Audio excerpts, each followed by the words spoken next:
আমাদের জীবনে তিনটে পিলার আছে, সেটা আমরা সবাই ইউজুয়ালি জানি। একটা হচ্ছে অতীত, একটা হচ্ছে বর্তমান, আর একটা হচ্ছে ভবিষ্যৎ।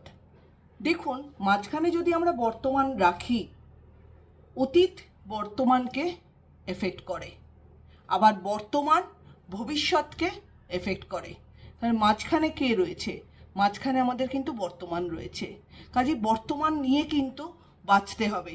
অতীতের কোনো ঘটনা, সেটা থেকে শিক্ষণীয় বিষয়টা বর্তমানে ইউজ করব, যেটার দরুন আমার ভবিষ্যতের কোনো পজিটিভ জিনিস আসবে, না ওই ভবিষ্যতের বা অতীতের যে মানে ব্যথা বেদনাগুলো বা তিক্ত অভিজ্ঞতাগুলো, সেগুলোকে পিঠে ব্যাগের মতন বোঝা করে বয়ে নিয়ে বেড়াবো।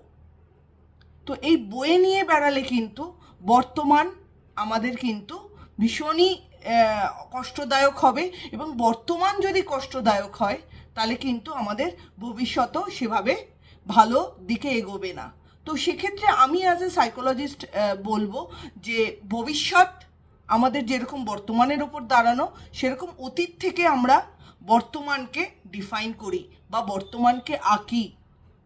সেক্ষেত্রে অতীতের যে মর্মান্তিক জিনিসগুলো বা যে আঘাতগুলো রয়েছে, সেগুলোকে পিঠে ব্যাগের মতন বোঝা করে বয়ে না বেরিয়ে সেটার থেকে কিছু শিখুন, এবং সেটার থেকে শিক্ষণীয় ব্যাপারটা নিয়ে রেকটিফাই করে বর্তমানকে সুন্দর করুন। আর বর্তমান যদি সুন্দর হয়, ভবিষ্যৎ দেখবেন অনায়াসেই সুন্দর হয়ে উঠেছে। তো ভবিষ্যৎকে সুন্দর বানানোর জন্য কিন্তু বর্তমানকে সুন্দর বানাতে হবে।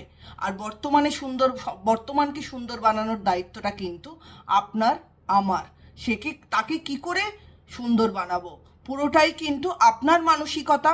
আপনি অতীতকে বয়ে নিয়ে বেড়াবেন, সেটার উপর ডিপেন্ড করে ভবিষ্যৎ গড়বেন, বর্তমান গড়বেন, না অতীতের থেকে শিক্ষণীয় জিনিসটা নিয়ে নিজের ফেলিয়ারগুলোকে আইডেন্টিফাই করে, নিজের নেগেটিভগুলোকে আইডেন্টিফাই করে সেগুলোকে দিয়ে শিখে আপনি আপনার বর্তমান বানাবেন। বর্তমান কিন্তু ভবিষ্যতের আয়না। তো সেক্ষেত্রে বর্তমান যদি ভালো হয়, তাহলে কিন্তু ভবিষ্যতে আপনি একজন সফল মানুষ হয়ে যাবেন। তো ভিডিওটা কেমন লাগলো অবশ্যই আমাকে জানাবেন। ভালো লাগলে চ্যানেলটা লাইক অ্যান্ড সাবস্ক্রাইব করে দেবেন। সবাই ভালো থাকবেন, সুস্থ থাকবেন। নমস্কার।